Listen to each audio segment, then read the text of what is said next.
তো আপনি এখন বলবেন, আপনার এটা একান্ত একটা ভিডিও হুম, হুম। নিতেছি। আপনি জি বলেন। সাদেক এগ্রোর, হ্যাঁ? ওরা যে পর্যন্ত আসছে, শুরু থেকে শেষ পর্যন্ত সাদেক এগ্রোকে নিয়ে আপনার একটা আপনি একটা বলেন কিছু। আমি সাদিক এগ্রোর প্রথম থেকে বলি, সাদিক এগ্রো আমাদের গরু পাগল যারা তাদের একটা আবেগের জায়গা ছিল, কারণ সাদিক এগ্রোর কাছে এক্সক্লুসিভ কালেকশন সবসময় ছিল।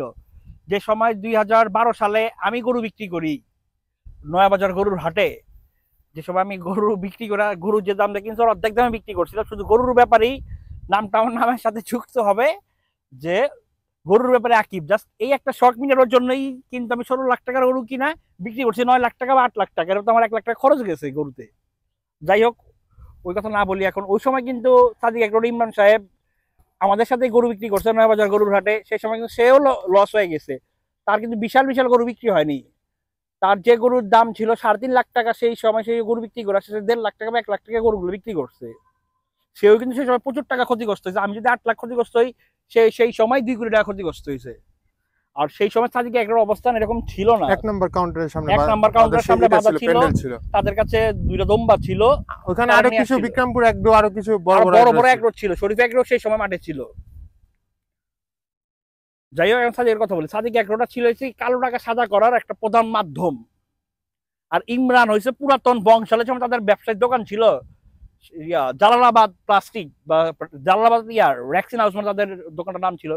সেই সময় দেখা গেছে কি আমার মামা বলতো কি বিল আনতে গেলে তার দোকানে পাওয়া যেত না। সেই সময় থেকে আটপার মানুষ বলে। আর সাদিক এগ্রোর কাছে বিভিন্ন গরুর ব্যাপারে টাকা পায়, এটা বাস্তব সত্য। আপনার খবর নিয়ে দেখবেন যারা প্রান্তিক খামারি আছে গ্রামগঞ্জে, বড় বড় ব্যাপারীরা তার কাছে টাকা পায়। আর সাদিক এগ্রোর কাছে হয়েছে কি যারা কালো টাকা ছিল আওয়ামী লীগের, বাস্তব কথা বলতেছি। আমি এটা শুনছি যে সরকারি পদে ঊর্ধ্বতর কর্মকর্তা, পুলিশ, সিআইডি, আমি ডিবি ওইটাতে হারুনের আসি মতো আসি আমি লাইন লোকেরা নাকি কথা বলি। ওনার কাছ থেকে সরকারি ইনভেস্ট যারা করত। কর্মকর্তা ছিল, যেরকম পুলিশ অফিসার ছিল বেনজিদ আহমেদ, এছাড়া এরকম অনেক বড় বড় DB police Harun. Officer, CID কর্মকর্তা, বিএসএফ কর্মকর্তা, সরকারি ভূমিদস্যু যারা ছিল, বিভিন্ন এমপি মন্ত্রী সাদিক এগ্রোর কাছে একটা বিনিয়োগ করতো। সেখান থেকে কি যায় গরুর মাধ্যমে তার কালো টাকাটা সাদা করছে।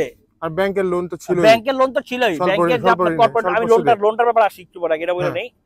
যে দেখা গেছে কালো টাকা ব্ল্যাক মানি ছিল, ধরুন 2 নাম্বারি করা দুর্নীতি করা এগুলো কামাইছে, সেগুলো সাদা করবো কিভাবে। সেই সময় দেখা গেছে তারা অরেল টাকা সাদিক এগুলো দিত। তারা সাদিক একটা গরুর দেখাইতো কি 2 লাখ টাকা কিনছি, সে এটা বিক্রি দেখাইছে 20 লাখ, কিন্তু আসলে সেই গরুটা 20 লাখ বেচে নাই। ভাই 10 লাখ টাকা গরু কেনার মতো কাস্টমার বাংলাদেশে কয়জন আছে? এটা জনগণের কাছে আমার প্রশ্ন। 10 লাখ টাকা গরু কেনার মতো পাবলিক হাতে কোনো 10-12 জন পাবেন যে একটা করে 10 লাখ টাকা কিনবো। আর রাইট। যারাই আমরা সাধারণত কোরবানি দেই, আমাদের টাকাটা হালাল কষ্টের টাকা, আমরা চিন্তা করবো মাংস কিভাবে বেশি হবে, আমরা গরিব মানুষকে কিভাবে মাংস খাওয়াবো। কেন বাংলাদেশে যে প্রেক্ষিত বর্তমান যে অবস্থা, একজন সাধারণ জনগণ যারা খেটে খাওয়া মানুষ আছে, তারা 2 মাসে একবার 1 কেজি গরু মাংস কিনা খাইতে পারে না 800 টাকা দিয়া। রাইট। কোরবানির সময় মানুষ মাংস পায়, সেটা মানুষের বিলি করে, বিলি করার জন্য তো মানুষ কম দামে গরু খুঁজে ভাই। মানুষ দেখানো গরু কয়জন কিনে এত টাকা দিয়া? যতই আপনার হারাম টাকা থাক, আপনি বসুন্ধরা গ্রুপ প্রাইমে দেখে বসুন্ধরা গ্রুপ মানুষ খারাপ বলবে? বসুন্ধরা গ্রুপ, আনোয়ার গ্রুপ, বিভিন্ন বড় বড় গ্রুপ অফ ইন্ডাস্ট্রিজ আছে, তারা কয়টা গরু সাদিক থেকে কিনছে এটা দেখান তো। আপনার ইসলাম গ্রুপ কিনছে, সেইখানে আমাদের যে সাবেক মেয়র আতিকের কালো টাকা ছিল, সে কালো টাকা সাদা করাতে সেখানে গরু কিন্তু এটা বাস্তব। আর যে লোনের কথা এবার আসি, আপনার কৃষি লোন যেটা 2% ইন্টারেস্টে লোন দেয়, যে সময় লোনটা দেওয়ার 3 বছর পর থেকে লোনের ইন্টারেস্ট চালু হবে, মাত্র ইন্টারেস্ট 2%, যেখানে আমরা 11% ইন্টারেস্টের ব্যাংক থেকে লোন নেই। সেইখানে দেখা গেছে গরুর খামার করে বিভিন্ন জায়গা থেকে লোনের টাকা নিত তারা।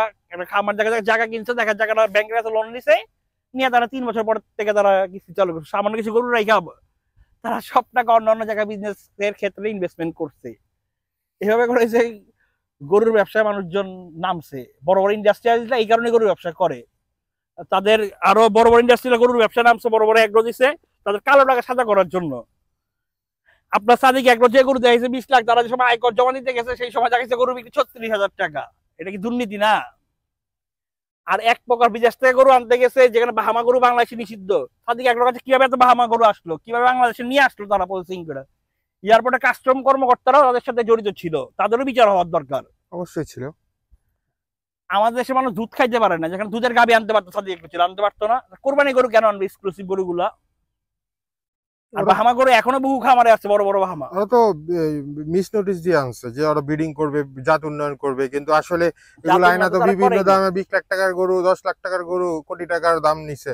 আবার আবার আরেকটা ইন্টারাপ্ট করি আপনার সাথে, যে যে প্রাণী সম্পদ অধিদপ্তর থেকে গরুগুলো নিয়ে যে ওই যে মানুষকে কাইটা খাওয়ানোর নামে ওইটাকে যে কোটি টাকার গরু, উচ্চ বংশের গরু, এটা নিয়ে কিছু বলেন। ও, যেটা দেখা গেছে যে সাদিক একটার সময় গরুটা আনলো, ইয়ার পরে ধরা গেল 18টা গরু। তারপর সেইটা আপনার যে সাভারে যে ডেয়ারি খামারটা আছে, বাংলাদেশ প্রাণী সম্পদ উন্নয়ন কর্মসূচি সংস্থার নাম ঠিক মনে নাই, সেইখান থেকে সরকার তাদেরকে নিলামে বিক্রি করছে। ওরাই আবার জবা কইরা গরুর মাংস বিক্রি করার জন্য ন্যায্য মূল্যে সেই গরুগুলো দিছিল, কিন্তু সেই সাদিক একটু সেইখানেও প্রতারণা। আচ্ছা, ওইটা কি ওদের গরুই ছিল, ওরাই নিলামে নিছে? আবার হ্যাঁ, ওরাই নিলামে নিছে। আচ্ছা, ওরা নিলামে নিয়া তারা গরু জবা করে না বিক্রি করে করবে না, হাতে তুলছে। আর সেই গরুগুলোর দাম চাওয়া হয়েছে 1 কোটি 1.5 কোটি টাকা, 80 লাখ টাকা। ভাইব তৈরি করছে ব্লগারদের, তৈরি করছে। এবং দেখা গেছে আপনার সাবেক মেয়র উত্তরের আতিক সাহেবের ভাতিজা, নামটা ভুলে গেলাম, শাকের হোসেন সাহেব নাকি সেই গরু কিনছে 2 কোটি 30 লাখ টাকা দিয়ে। এই বছর তার কোরবানি দেওয়ার কথা ছিল, কিন্তু এটা কি ভাই আজ সম্ভব? 2 কোটি 30 লাখ টাকা দিয়ে আমরা 3টা গরু কিনবো? বাংলাদেশের মানুষের টাকা কি গাছে ধরে না, টাকা ভাসে মানুষের? 2 কোটি 30 লাখ টাকা 3টা গরু কিনে ভাই, 2 কোটি 30 লাখ টাকা যাতে, তো সে মিনিমাম যদি অস্ট্রাল গরু কিনে 1 টনের ওজনের, যদি 5 লাখ করেও হয়, তাও তো 46টা গরু কিনতে পারবো সে, বড় বড়। আরেকটা আপনার কাছে প্রশ্ন, যেটা একদম শেষ, সেটা একদম মনে করেন ভাইরাল একটা টপিক, যে ছাগল। আমি শুনেছি এই ছাগলটা নাকি প্রান্তিক একটা জায়গা থেকে কিনে আয় না, এটা ভাইব তুলে এরকম 17-18 লাখ টাকা দাম তুলছে, এটা সম্বন্ধে কিছু জানেন? এই ছাগলটা কিনা হয়েছে আমার আপনার ঝিকর গাছের একটা হাট থেকে, সম্ভবত ঝিকর গাছ 7 মাইল হাট থেকে ছাগল খাসিটা কিনে আনছিল 1 লক্ষ টাকা দিয়া। আর সেই ছাগলটাই কিনছে ওই এক কর্মকর্তার ছেলে 12 লাখ টাকা দিয়া। এটাকে আজও সত্য হবে ভাই? বাংলাদেশে 12 লাখ টাকা মানুষ খাসি কিনবে? এটা কোনোদিন সম্ভব না। 10 লাখ টাকা মানুষ গরু কিনে না, 5 লাখ টাকার উপরে গরু কয়টা বিক্রি হয় বাংলাদেশে? এটা প্রশ্ন জনগণের কাছে, এটা আমার কাছে না, সাধারণ মানুষ বুঝবে, মানুষের বোকা বাড়ানোর জন্য ভাই। কালো টাকা সাজা করার একটাই ওয়ে ছিল সাদিক এগ্রো, দুর্নীতিবাজ কর্মকর্তাদের মাধ্যম ছিল সাদিক এগ্রো। আমরা তো যে দেখতাম বিভিন্ন বড় সিআইডি কর্মকর্তাদের গাড়ি, ভাই যারা সাদিক এগ্রো কাস্টমার ছিল তারা বেশিরভাগই সরকারি কর্মকর্তারাই ছিল। সাধারণ জনগণ কয়টা কিনছে ভাই? সবচেয়ে বেশি কোরবানি দেওয়া হয়েছে পুরান ঢাকার জনগণ। পুরান ঢাকার কয়টা বাড়িতে সাদিক এগ্রোর গরু আসতো, প্রিমিয়াম গরুগুলা, সেটা গিয়া দেখেন, দেখাইতে পারবেন? ব্লগার, মিডিয়ার ব্লগার, সোশ্যাল মিডিয়া সব কিনে রাখছিল, সব ওদের গুণগান গাইতো। আপনার যারা সাদিক এগ্রো মিডিয়ার ছিল, ধরেন আবার ব্লগার, বেশিরভাগই 2 নাম্বার ছিল। আপনি রিপন ভাইয়ের ভিডিও দেখেন, রিপন ভাই কিন্তু দাম হা করে আসতো। বিভিন্ন আবার গ্রুপ গুলারে খাওয়াইতো নিয়ে, এই জন্য পুরো একটাই করে রাখছিল মিডিয়া, এদেরকে নিয়ে আপনার দেখা যায় কি ওই যে প্রত্যেক বছর গরু কেটা খাওয়াইছে প্রথম দিকে। টি-শার্ট যে সকল ভাইব তৈরি করার জন্য সবাই কিনে ফেলছিল সে। কিন্তু ভাই এটা সাধারণ জনগণ তো বুঝবোই। আর যে দুর্নীতিবাজ বাংলাদেশের দোস্ত মোস্ট, আমি কথা বলি, যদি এখনো বাংলাদেশ সরকার ডক্টর ইউনূসের দুর্নীতিবাজ ধরতে হয় তালিকা, একমাত্র সাদিক এগ্রোর যে বিক্রয়ের কাস্টমার যারা আছে, এদের তালিকা নেন, এদের তালিকা নিয়ে দেখুক কারা ছিল কাস্টমার, তাদেরকে ধরলেই বাংলাদেশ কয়েক হাজার কোটি টাকা ফেরত নিয়ে আসতে পারবে। এরা এসে কালো টাকা পাচারকারী। রাইট। মানি লন্ডারিং এর যে মানি লন্ডারিং আইনে সাদিক এগ্রোর মামলা হতো, ইমরান বিচার, ইমরানের কাছ থেকে তথ্য নেই, ও হচ্ছে লাইন আপ, এটা হচ্ছে চেইন, ওর মাধ্যমে বিনিয়োগকারী ছিল, ইমরানের যারা বিনিয়োগকারী ছিল তাদের একটা তথ্য ইমরানের থেকে নেই। যারা কাস্টমার ছিল, এদের কাস্টমারকে দেখবেন বেশিরভাগই সরকারি কর্মকর্তা, যারা আপনার বেশি বড় বড় দুর্নীতি করছে। ভূমি অফিসার পাবেন, সচিব পাবেন, তো পুলিশ পাবেন, সিআইডি পাবেন, ডিবি পাবেন, সবই ওর কাস্টমার ছিল। আমরা যে কিন্তু কোনো সাধারণ কাস্টমার পাইতাম না, গরু কিনতে ওরাই ইনভেস্টর, ওরাই কাস্টমার, তাই না? এরকম ব্যাপারটা। এই তো যাই হোক, এখন ওরা যদি দেখাইতো যে 2 লাখ টাকা গরু কিনছে, 20 লাখ বেচছে, লাভ দেখাইতো 18 লাখ, টাকাটা ব্যাংকে জমা করতো। ওর কাছ থেকে অন্য ফার্ম মালারা আরো শিখছে, ফার্ম ওলারা আরো, হ্যাঁ এখনো অনেক খামাররা আছে এই লাইনে, এখনো আছে, বিভিন্ন লাইন আছে, কালো টাকা করতেছে আর কি, কালো টাকা সাদা করতেছে। খামার লাইনে বড় বড় ব্যবসায়ীরা আসছে কালো টাকা সাদা করার জন্য। আর ওই যে গরুর লোন নিবে কৃষি লোন 2% ইন্টারেস্টে, সেটা হচ্ছে খামারে আসা বড় বড় গ্রুপ ইন্ডাস্ট্রি এই কারণেই আসছে।